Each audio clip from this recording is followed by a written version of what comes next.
یہ بات یاد رکھو، لڑکی کا باپ اگر بر وقت لڑکی کی شادی نہیں کرتا تو اس کی ولایت ساقط ہو جاتی ہے شرعاً. لڑکی کو شریعت اجازت دیتی ہے خود سے نکاح کر لے. سمجھ میں نہیں آ رہی میرا خیال ہے بات؟ باپ ہو تو پھر باپ بن کے دکھاؤ نا، اس کی فکر کرو، اس کو کوئی رشتے آ رہے ہیں مناسب آ رہے ہیں تو کر دو اس کی شادی. مناسب رشتے آ رہے ہیں نہیں کر رہا، اپنی ایک ٹانگ اڑائی ہوئی ہے کہ میں اپنے فلانے سے کروں گا تو ڈمکانے سے کروں گا تو فلانے سے کروں گا، یا ابھی کروں گا ہی نہیں، ابھی تو پڑھے گی، ابھی تو یونیورسٹی جائے گی، ابھی تو یہ کرے گی. ایسی صورت میں فقہا کا اتفاق ہے کہ وہ باپ پھر نکاح کے حق میں باپ نہیں رہتا، کیونکہ باپ کو شریعت نے باپ بنایا تھا بچی کی خیر خواہی کے لیے، اور خیر خواہی نکاح کرنے میں ہے، نکاح کو مؤخر کرنے میں خیر خواہی نہیں ہے. اس کی مثال ایسے ہے جیسے گھر میں کھانا میں اختلاف ہو جائے، آج کیا پکے گا؟ ابا کہتے ہیں بھنڈی پکے گی، امی کہہ رہی ہیں کریلے پکیں گے، تو کیا پکے گا گھر میں؟ بھنڈی. بھئی ابا کی رائے کو ترجیح دی جائے، لیکن ابا کہہ رہے ہیں کچھ بھی نہیں پکے گا. تو بھائی پیٹ تو ہے نا، بھوک تو لگ رہی ہے، پھر آپ جو مرضی پکا لیں، پھر کریلے پکا لیں. پھر کسی سمجھدار مفتی کے پاس یہ کیس جائے گا تو مفتی کہے گا کہ ابا کو شریعت نے ابا اس لیے بنایا تھا کہ تاکہ کچھ پکے اور بچوں کی بھوک پوری ہو. تو جو فطری چیزیں ہوتی ہیں اس میں ابا ان فطری چیزوں کی تکمیل کے لیے شریعت نے ابا بنایا ان کو. تو ایسے ہی لڑکی بالغ ہو گئی، لڑکا بالغ ہو گیا، نکاح کرنا ان کی فطری ضرورت ہے، ان کی جسمانی ریکوائرمنٹ ہے. ابا کی ذمہ داری یہ ہے کہ جب بہت سارے رشتے آئیں تو ان میں سے ایک کی سلیکشن کرے کہ یہ والا زیادہ اچھا لگ رہا ہے مجھے، یہاں کرو. یہ ذمہ داری نہیں ہے کہ وہ کہے کہ نہیں، جیسے ابا کہنے اتنے سارے کھانے گھر میں پک رہے ہیں، یہ والا پکنا چاہیے، اور ابا کہیں کھانا ہی نہیں پکے گا ابھی، پھر ابا نہیں رہتے ایسے معاملے میں. جو اللہ نے اولاد کو حقوق دیے ہیں وہ حقوق کو بھی ہم ہائی لائٹ کریں گے نا. یہی تو نہیں کہ صرف اباؤں کو خوش کرتے رہیں اور بچوں کو ناراض کر دیں. جو شریعت نے جس کا جو حق دیا ہے وہ آپ کو اسے وہ حق دینا پڑے گا. بیٹا بالغ ہو گیا، تنخواہ ہے، کما رہا ہے، آپ کے خرچے پہ نہیں اپنے خرچے پہ شادی کرنا چاہ رہا ہے، باپ کو اسے روکنے کا حق حاصل نہیں ہے. ایسی صورت میں شریعت اجازت دیتی ہے کہ بیٹا باپ کو راضی کیے بغیر نکاح کر کے ابا کو بتا دے ابا شادی ہو گئی ہے. ابا کو اگر تکلیف ہوتی ہے، اس پہ روتے ہیں، بے ہوش ہو جاتے ہیں غم سے، باپ کو گناہ نہیں ملے گا بلکہ ابا کو گناہ ملے گا کہ ایک چیز سنت تھی، بچے کا حق تھا، اس پہ آپ کو اتنا غصہ کیوں آ رہا ہے. بہت مشکل ہے سمجھانا. باپ کو گناہ ملے گا قیامت کے دن. تمہیں غصہ کیوں آ رہا تھا؟ تمہیں کیا تکلیف ہو رہی ہے اگر اس نے اپنے خرچے پہ نکاح کر لیا ہے؟ کیوں غصہ آ رہا ہے؟ تمہیں تو چاہیے تھا خود کرا دیتے. جب خود نہیں کرا سکتے تو رکاوٹ نہیں ڈال سکتے تم. اور یہی دوسری طرف بھی ہے. تو یہاں ہم لوگ جانتے ہی نہیں ہے کہاں کہاں شریعت کی. دیکھو انگریز جو ہے نا، انگریز اس کو گھر چلانے کے لیے کوئی قانون اور ضابطہ ہے ہی نہیں اس کے پاس. ابا کے کیا حقوق ہیں، اماں کے کیا حقوق ہیں، بچوں کے کیا حقوق ہیں، ان کے ہاں کوئی میاں کے کیا حقوق، بیوی کے کیا حقوق، ان کے ہاں کوئی سسٹم ہی نہیں ہے. نتیجہ ان کا سارے ان کے گھر کیا ہو گئے؟ برباد. اب وہاں ہوٹلوں میں دو آدمی تو رہتے ہیں، گھر میں میاں بیوی بچے نہیں رہتے وہاں پہ. یہ چیزیں ہی ان کے کلچر سے ختم ہو گئی. حقوق ہی نہیں ہے کوئی. شوہر بھی کما رہا ہے، بیوی بھی کما رہی ہے، تو عورت بولتی ہے جب میں خود ہی کما کے کھا لوں گی مجھے اس کی کیا ضرورت ہے. اور جو شوہر کما رہا ہے، جو بیوی گھر پہ لے کر آیا ہے، اس کو شوہر کو دوستیاں لگانے پر پابندی نہیں ہے. وہ بیوی ایک رکھ سکتا ہے، گرل فرینڈ کتنی رکھ سکتا ہے؟ 100 بھی رکھ سکتا ہے. تو وہ عورت کہتی ہے پھر مجھے کیوں بیوی بنا کے لایا؟ مجھ میں اور ان میں فرق کیا ہو گیا؟ تو عجیب بوکھلاہٹ کا شکار ہیں کیونکہ انہوں نے تورات اور انجیل کے احکامات کو بھلا دیا ہے. اب انسان قوانین بناتے ہیں، وہ غلط ہوتے ہیں قانون، وہ فالو نہیں کر سکتے. ہمیں اللہ کا شکر ادا کرنا چاہیے کہ ہمارے پاس قرآن کی شکل میں قانون نامہ موجود ہے. اللہ نے سب کے حقوق بتا دیے اور دائرہ کھینچ دیا کہ تمہارے یہاں تک ہے، اس سے آگے نہیں ہے. تو میرے بھائی جو والدین ہیں نا، ان کو اللہ کا شکر ادا کرنا چاہیے کہ ہمارے مسلمان بچے ہیں، اللہ نے ان پر ہمارے بہت سارے حقوق ڈال دیے، بہت سارے حقوق ڈال دیے. اب ان حقوق سے زیادہ کا مطالبہ نہ کرے، یہ ناشکری ہو جائے گی. عجیب معاملات لوگوں کے گھروں کے سامنے آ رہے ہیں. جو بچے ماں باپ کے نافرمان ہیں وہ پوچھتے ہی نہیں ماں باپ کو. تو والدین بس اتنا چاہتے ہیں کہ یہ کسی طرح سے ہمیں سلام کر لیا کرے. باپ چاہتے ہیں میرا بیٹا مجھے سلام کر لیا کرے بس. ماں چاہتی ہے میرا بیٹا بس مجھے سلام کر لیا کرے، ہیلو ہائی کر لیا کرے، پوچھ لیا کرے.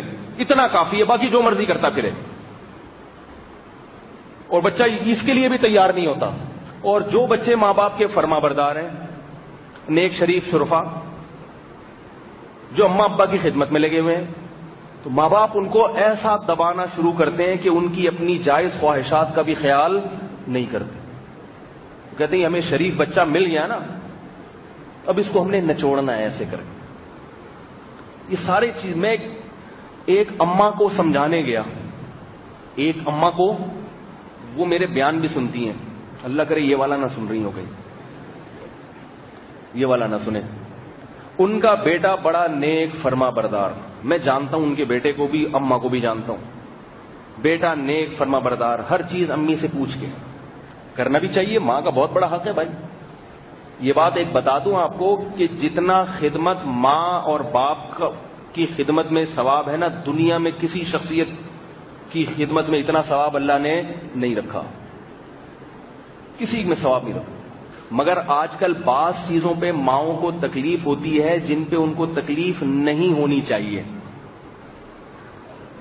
ایسے موقع پر ماں کی تکلیف کی رعایت کرنا پھر شریعت میں ضروری نہیں ہے، کیونکہ اس کو تکلیف غلط ہو رہی ہے، نہیں ہونی چاہیے. کیونکہ ماں کو تکلیف سے بچانے کے لیے آپ کسی پر ظلم، بولو بھائی، نہیں کر سکتے. تو میں ان اماں کا بتا رہا تھا، ان کو بھی خامخواہ کی تکلیف ہو رہی تھی. میں ان کے گھر پہنچ گیا، وہ بیٹا میرے پاس آیا، وہ بیٹا بھی فرما بردار ماں کا. آپ کو پتا ہے بیٹا میرے پاس آئے گا اماں کو سمجھانے کے لیے تو کس مقصد کے لیے آئے گا؟ آج کل جو چل رہے ہیں سسٹم، بچہ کہیں شادی کرنا چاہتا تھا اور وہ زبان بھی دے چکے تھے وہاں پہ.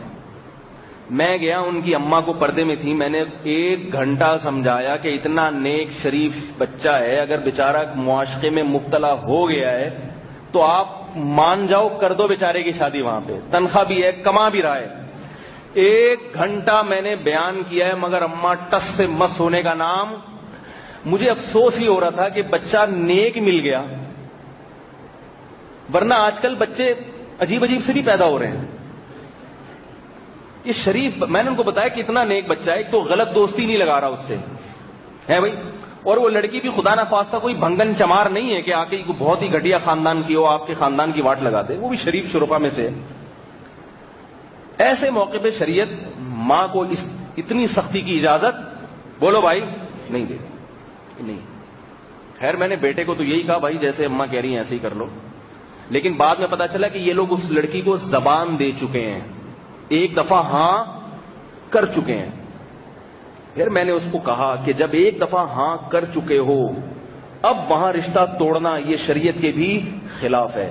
اپنی بہن کا رکھ کے سوچو، 1 دفعہ رشتہ طے ہو جائے اور خام خامے بغیر کسی وجہ کے، صرف اس لیے کہ دوسرا اس سے بھی اچھا مل رہا ہے، یہ توڑنا. آپ کو غصہ آئے گا کہ نہیں آئے گا ایسے موقع پہ کہ بھائی ہم سے زبان دی، ہم یہاں تیاری میں لگے ہوئے شادی کی اور آپ کو کہیں اور چکر ہو گیا تو یہاں سے ٹوپی کرا دی ہم کو. میں نے کہا اب یہ جائز نہیں ہے. کہہ رہے میری اماں کو تکلیف ہو. میں نے کہا ہونے دو، یہ شرعی مسئلہ ہے. ایسے بھی کہ ایک خاتون ہیں، ہندو ہیں، اسلام قبول کیا، وہ کیا ہوا ہے کہ ایک بندے نے اس سے شادی کی. اب جب شادی کر لی تو ابا کو بہو پسند نہیں آئی. ابا نے کہا یہ نان مسلم تھی، اسلام قبول کیا تھا تو میری مرضی کی بھی شادی ہونی چاہیے. تو وہ تو ہمارے پاس آپشن موجود ہے، ہم نے کہا کر لو بھائی. اب انہوں نے ایک اور کر لی، لیکن جو ابا کی مرضی کی نہیں ہے، ابا نے کہا یہ میرے گھر میں نہیں رہے گی. مجھ سے رابطہ کیا، میں نے کہا الگ گھر لے کے دے دو. جو نان مسلم تھی، اسلام قبول کیا تو اس کو الگ گھر لے کے دو، تو ابا کے ساتھ نہ رکھ. لیکن ابا کہتے ہیں اس کے پاس جاؤ بھی نہیں، بس اس کو خرچہ دیتے رہو، باریاں پوری نہ کرو. اب وہ بندہ کہہ رہے میرے ابا کو بڑی تکلیف ہوتی ہے جب میں وہاں. میں نے کہا ہونے دو تکلیف. کہہ رہے ڈپریشن کے مریض بن گئے. میں نے کہا بننے دو، ٹھیک ہے. عدل کرنا، برابری کرنا، اس کے پورے پورے حقوق دینا، یہ آپ کی ذمہ داری ہے. خاص طور پہ کہ ایسی لڑکی جس نے اتنی بڑی قربانی دی، اپنے خاندان کو، اپنے مذہب کو چھوڑ کر اسلام قبول کیا، ابا کے کہنے پر اس کو لٹکا کے چھوڑ دو گے صرف اس لیے کہ اس کی طرف سے مطالبہ کرنے والا کوئی نہیں. اگر اس کے ہوتے نا 8-10 سالے، اس بندے کے، اس لڑکی کے 8-10 بھائی ہوتے، پھر دیکھتے کیسے وہ حقوق نہیں ادا کرتا. اس کا صرف اللہ ہے پوچھنے والا، اور وہ قیامت میں پوچھے گا، دنیا میں نہیں پوچھ رہا. اس کو لٹکا کے چھوڑا ہوا ہے کیونکہ ابا کو پسند، یا تو ابا پہ ظلم کر رہی ہوتی، پھر ایک الگ مسئلہ ہے. تو ایسے موقع پر ابا اگر ڈپریشن کے مریض بن رہے ہیں تو اپنی ذمہ داری پہ بن رہے ہیں، آپ کے مشورے پہ نہیں بن رہے. اولاد کو ایسی صورت میں گناہ نہیں ہوگا، اس کو بیوی کا حقوق پورے کرنا اس کے اوپر، بولو بھائی، لازم ہے. ماں کو پریشانی ہو رہی ہے، وہ اس وجہ سے آپ بیوی کے حقوق نہیں ادا کر رہے، تو ماں کو پریشانی ہونے دیں. آپ کو بیوی کے حقوق ادا کرنے پڑیں گے. اسی طرح بیوی ماں کے حقوق اگر آپ ادا کر رہے ہیں, بیوی کو پریشانی ہو رہی ہے تو بیوی کو پریشان ہونے دیں. تو جو ذمہ داریاں ہیں وہ تو پوری کرنی پڑیں گی نا میرے بھائی. تو ہمارے ہاں حدود نہیں ہے کہ کس کے کہاں تک اس کا دائرہ کار ہے. ہر آدمی بالکل بے لگام ہوا ہے. اسی میں یہ کہ جب کسی کو شیخ مرشد پیر بنا لیتے ہیں